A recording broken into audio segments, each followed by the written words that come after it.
Hey, this is Carlos Cavallo from the Dating Advice Guru, and we're going to talk today a little bit about how to attract a guy and how to make him commit to you.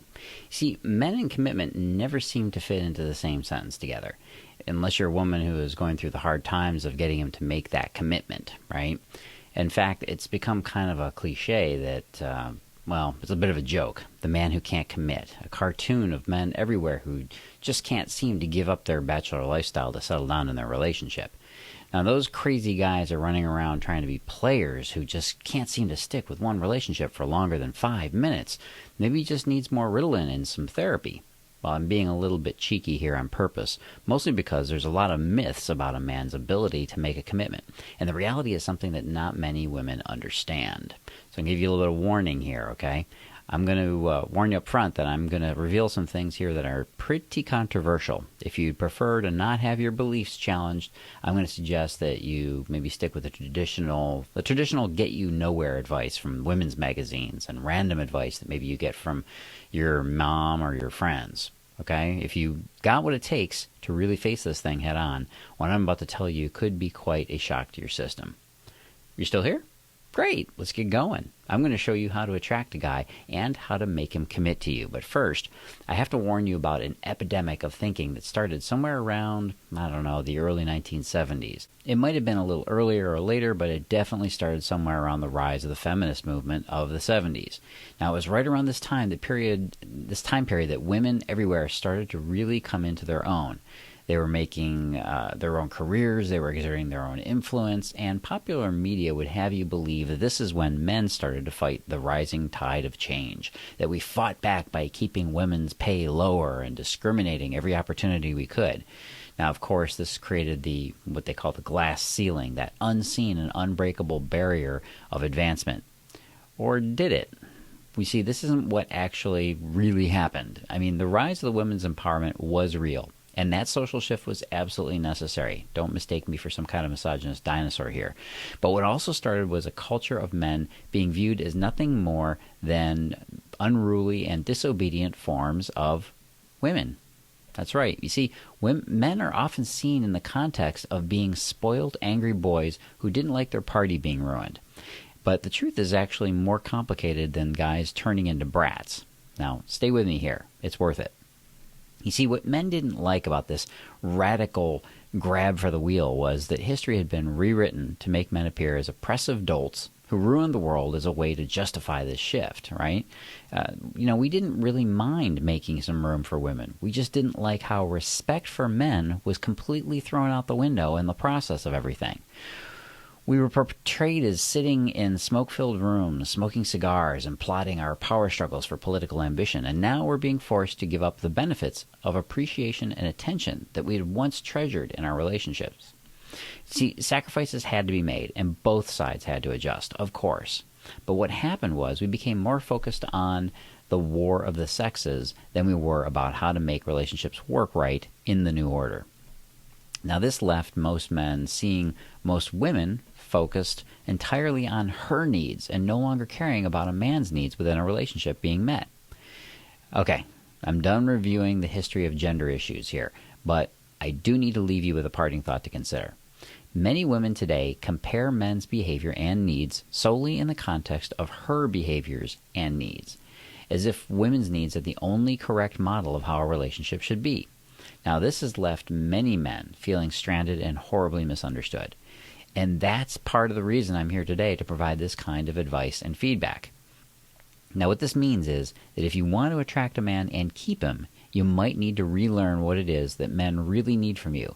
And you may have to see that our needs might not match up with a woman's needs. Exactly. It's like taking two different puzzles and mixing all the pieces together. You're going to find yourself forcing the pieces to fit because you think they should, but not because they're part of the actual picture. Okay, so let's get on with the first way you can get a guy to commit. Commitment tip number 1, put brakes on your own commitment urgency. What many women do in a relationship is do for him what she would want him to do for her in an attempt to get what she wants for commitment. In other words, we assume that women are basically have the same needs as men. In other words, women often try to lock a man down with every word and action before he's had a chance to get used to a long-term relationship. She's already thinking and acting like it's forever, well before he's ready for that. Sometimes it seems that every decision you might make for us is with this intention of putting us on a path to the altar, or putting on a veil and gown for yourself. You see, men want girlfriends. We really do.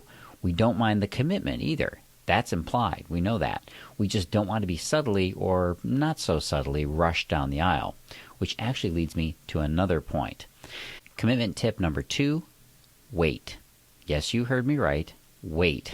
In study after study, it's been shown that if given a choice, women prefer to wait much longer to sleep with a guy. And it's been shown that men also prefer to wait longer as well. Yeah, men do too, contrary to this pressure that women perceive men to put on women to give it up. So if both sides would like to wait longer, what's going on here? Well, many women feel like they can only win a guy over if they lock him down with sex, beat the other girl to the punch, right?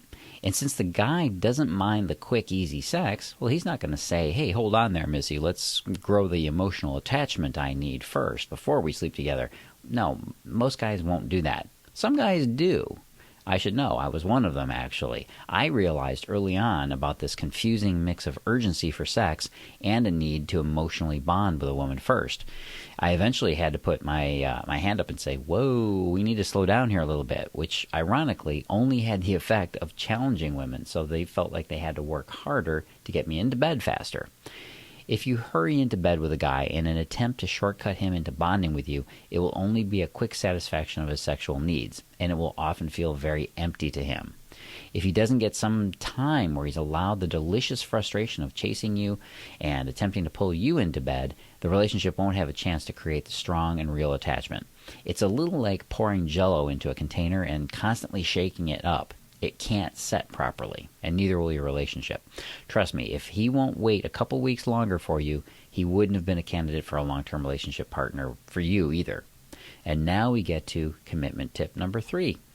Don't try to be his super girlfriend. This one is actually related to tip number 1. Many men sense when a woman has made her own mind up to be monogamous and exclusive with him, mostly because she's hoping this will make him do the same back for her, right?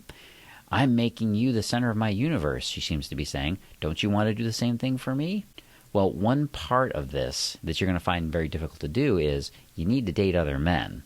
You need to do this until he's made a commitment to you, and for the following reasons. You need a frame of reference from which to make a comparison. If you're looking for a guy to stick with, and don't lie to yourself, you probably are, then you deserve to pick the very best, don't you?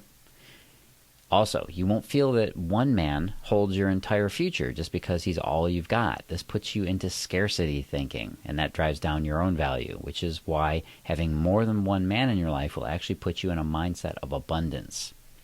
He's also going to sense your status, and he's going to want to lock you down. And no, it won't be just because he's got competition. A man doesn't ever commit because he has to. He does it because he sees that he's got a woman of value. And value equals desirability in his eyes. But because he's got competition, he'll step up his A game, right? A guy is on his best behavior when he's held accountable by the character and the actions of other men. And this is the best kind of peer pressure you can have when you're choosing a partner. Now, the usual objection that I get to this strategy is usually, but Carlos, if he thinks there's another guy in the picture, he'll just disappear and go for somebody else. No. Competition will make him jump in with even more energy and drive. When we sense that a woman has other possibilities, we work harder to win her over. And guess what? If he doesn't, he wouldn't have been there for you later on. What kind of man would he have been for you if he needed you to be easy? Well, commitment is something that a man willingly gives for something he wants. Men commit all the time. He commits to his hobbies. He commits to the car he buys. He commits to the home mortgage that he gets for 30 years. He made a commitment to his career. And even that silly hairstyle he probably needs to update.